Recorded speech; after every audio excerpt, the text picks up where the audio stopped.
I confess, I like to watch the boom shot. It's a cool thing. I'm excited to have this conversation. It is a very serious subject. My guest has been working in these fields for some time now. And of course, as our world continues to change, both with the advancement of technology, but also the discovery of things that we never could have imagined happening because of the world that we now live in. And of course, in the year 2017, it continues to change and to turn and move forward in ways that we hadn't expected. The film is Nobody Speak: Hulk Hogan, Gawker, and Trials of a Free Press. My guest is the director, Brian Knappenberger. Good morning, sir. Welcome back to our studios here. I understand the third time you I've had, been with you? yes, I think it is, yeah. And of course, you had some time with the inimitable Amy Goodman this morning. So I did, yeah. I'll just try not to embarrass myself. Yeah. No worries. Thank you for coming. Thank you. Talk about, as we said, whether it be the hacktivists, you've been in this area of inquiry and investigation through a couple of films leading up to this. Talk about, I'm sure that there was something you were working on that as the Gawker Hulk Hogan, as it becomes known, was coming along. Talk about your decision process to focus here. To focus on this. Well, I've always been interested in this kind of intersection between technology and civil liberties and human rights and that sort of thing, and the way technology is shifting our world and how that affects some of the more sort of, I guess, traditional kind of rights and values that we have. So that's a general area that I've been kind of working in for a while, particularly free speech. Really early on, I was thinking about possibly making a film about Peter Thiel, the Silicon Valley venture capitalist, or first outside investor of Facebook. I was just kind of fascinated by his role in Silicon Valley and his sort of political views and all of that. And so I was kind of rummaging around for the idea of a film about that. But simultaneously, there was this Hulk Hogan Gawker media case simmering in this courtroom in Florida that I just couldn't take my eyes off. It was so fascinating, and it was so, because it was salacious on the one hand. It was the result of Gawker posting a sex tape of Terry Bollea, Hulk Hogan's real name. And so listening to the trial, it was alternately sort of salacious and at the one end, but then at the same time kind of highly principled, and you could kind of contrast never tell when it would be either. So I was just really fascinated. I thought really important First Amendment and privacy issues were at play. So I was completely fascinated with that and wanted to start making a film about that. And then the end of the trial was so staggering. It was a $140 million verdict against Gawker, an unbelievable amount of money, which was really the equivalent of an axe coming down on So that was the end of Gawker, and of The course, in some ways, we'll have to follow along. And is it Nick Denton? I think is the founder, and so closely aligned with the Gawker brand and franchise. And maybe a very different life going forward for that guy. And so that was so staggering. And then the revelation a mere weeks after that Peter Thiel was funding Hulk Hogan's lawsuit. So this project I was thinking about and this project I was really interested in somehow crashed in some spectacularly bizarre way. And that, of course, is before Peter Thiel spoke at the RNC, became a Trump supporter, and then, of course, was part of Trump's transition team. So, we were looking at the role of money in silencing a free press, the role of these kind of highly litigious billionaires who go after people who criticize them, and that became just unbelievably timely with obviously after the actual election of Donald Trump. And this sort of twisting and turning that this character, as I'll refer to him, of Peter Thiel, and the nature of the disclosures that happened around why it was years before that he had a grudge against Nick Denton and against Gawker for this outing that he had been subject to. For that to which in a way is completely understandable. That's a private citizen who is in the public eye and yet wants to preserve privacy and aspects of their lives. Completely understandable. But then as we went through and he becomes a Trump supporter, I remember hearing that and literally a head scratcher. Yeah, it's really interesting, the motivations that are behind it, and actually the trial in general, both the position of Hulk Hogan's lawyers and even Peter Thiel, the motivation for his initial kind of hatred for Gawker. A lot of it is, I think people will walk away with some sympathy for that side. Yes, I mean, absolutely. I'd hate for people to walk away and think that they're sort of glorifying Gawker in any way. However, I do think that and you mentioned this the article that got him angry in the first place, and presumably one of the stated reasons, at least, that he was angry with Gawker could have been a lot of other things for sure. Well Gawker said. went after all sorts of parts everybody of his pretty business. much. That was Gawker. Well, and also Peter Thiel, legit parts of his businesses and stuff, did some reporting that way, but.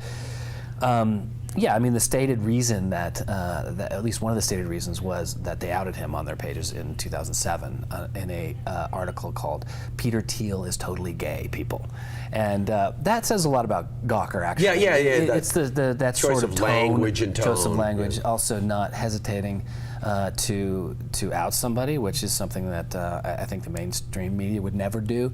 Sometimes aggressive kind of other alternative media would certainly out somebody if there was genuine hypocrisy involved, if it was a Bible-thumping politician who's trying to pass Secret anti-gay. Life, and I think most alternative press would probably not hesitate to out that person, but not the case with Peter Thiel. I mean, he never, as far as I can tell, there's no accusations of bias or in his businesses or support of anti-gay legislation. So, but the article itself was kind of interesting, talking about.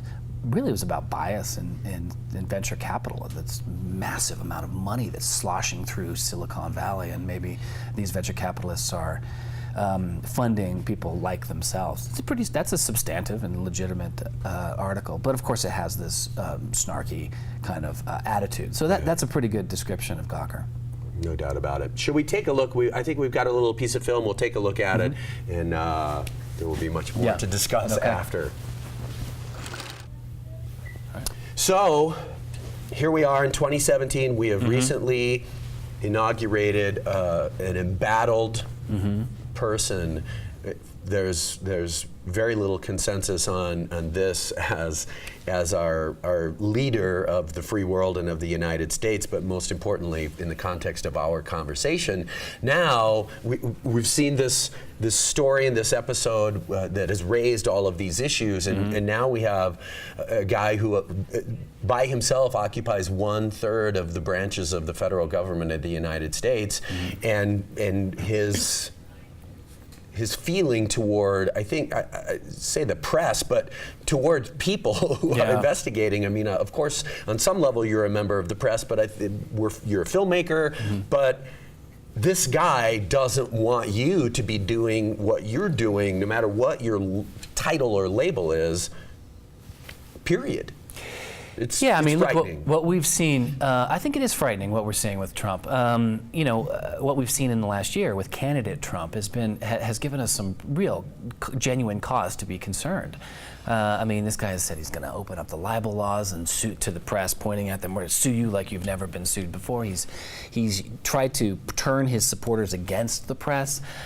He's gone around the press, of course, with Twitter and other things, which is fine. But he's basically marginalized the press and has attacked them when they've approached anything close to an adversarial question or an uncomfortable question. It really has been an all-out assault.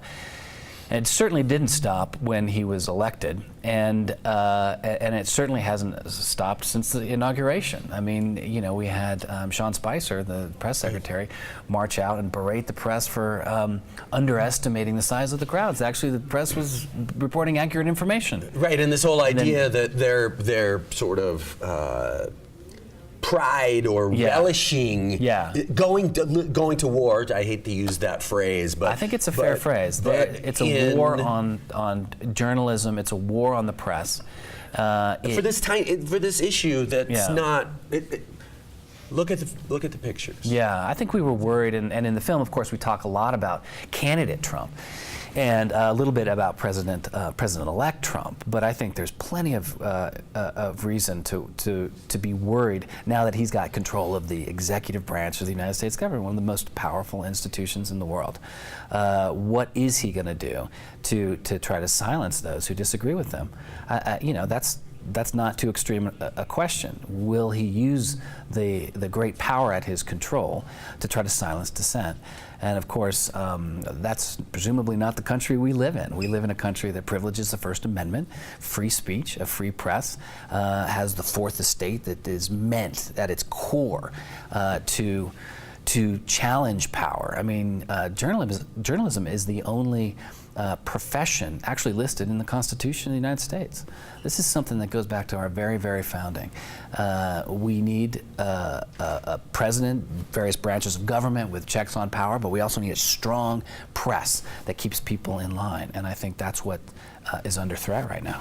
And this turn that I'm sure we can go back into history and look at chief executives, however, in recent memory or let's say the last 150 years, we haven't had someone who had such open disdain for the function of accountability. And in fact, this is patently the opposite situation.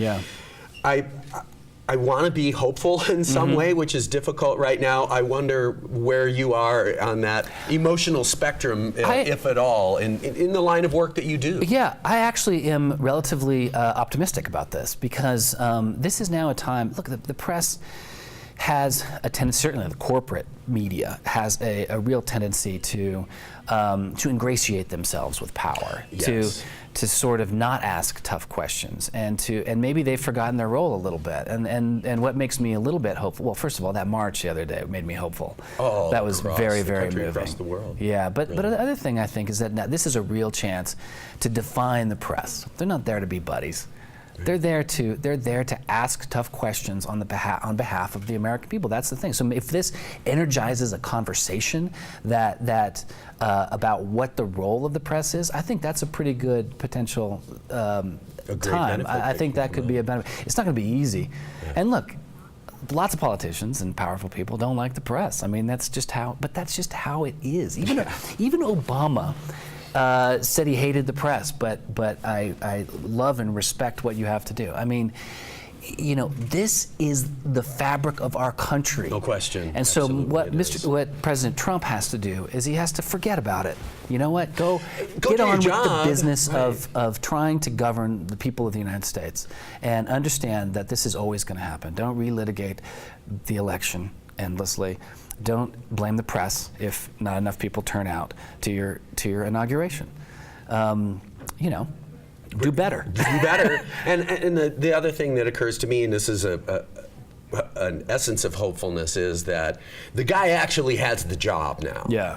And you know, a 30-second, 140-character blast notwithstanding, the day that person, the chief executive of the United States of America, has every day to deal with things that are so, and like I say, I hope that this individual gets to the point where it's evident, it's self-evident from what's happening in the world that you're responsible to engage with, is I don't have time to tweet anymore. Wow, I hope so, right? I mean, you sort of thought that would be the case after he won. I mean, he's the president now, and it hasn't been as president-elect, and it hasn't been in the rocky first days of his presidency. But look, our country is facing some real problems, and you know, agree with him or not, I think maybe he should get to work doing that, trying to solve those problems rather than being concerned about Saturday Night Live or the cast of Hamilton. Right. So here we are. It's January of 2017, and as we were discussing a little bit when we ran a bit, I don't see the dividing line between a finished film that is kind of this discrete in-a-box thing that we say, okay, well, we've seen the last frame of the film, and now you go to something else. Have you...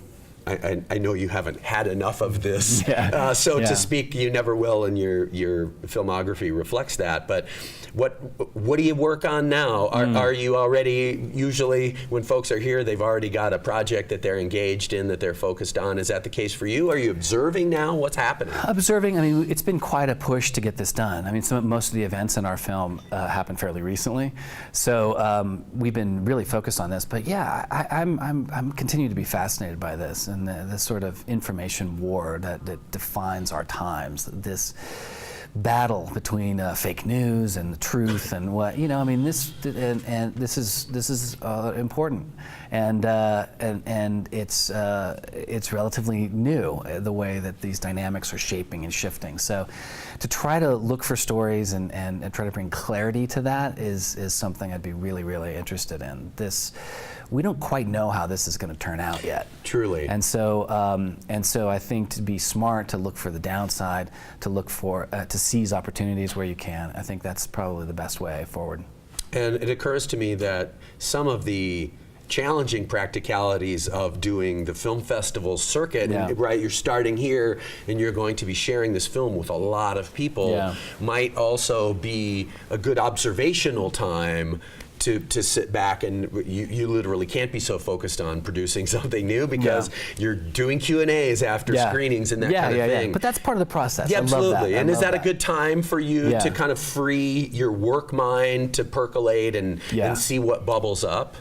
Yeah. I mean, one of the most important, I think, parts of being a filmmaker is finally just getting your film out there, having people look at it, react to it, love it, argue about it. You know, I mean, that's what you want. You want things to sort of be, you know, to be on fire, to spark a kind of interesting discussion, and that's how you learn what people are thinking. That's how you. I mean, it's almost like being on a political campaign trail or something. Sure. You know, you just get in touch with people who are reacting directly to your film and to your ideas, and you're sharing it with theirs. And I think that's, look, big picture with media, I think that's something that we all have to do. We really have to be more participatory now. Yeah, and one of the great, I think, important things to do is rigorously engage with people who disagree with you, who don't believe the same things that you do. Truly. May actually have some of the same values, but strongly believe in different expressions of those things. So, yes, expressed. Man, just diving into that and understanding them,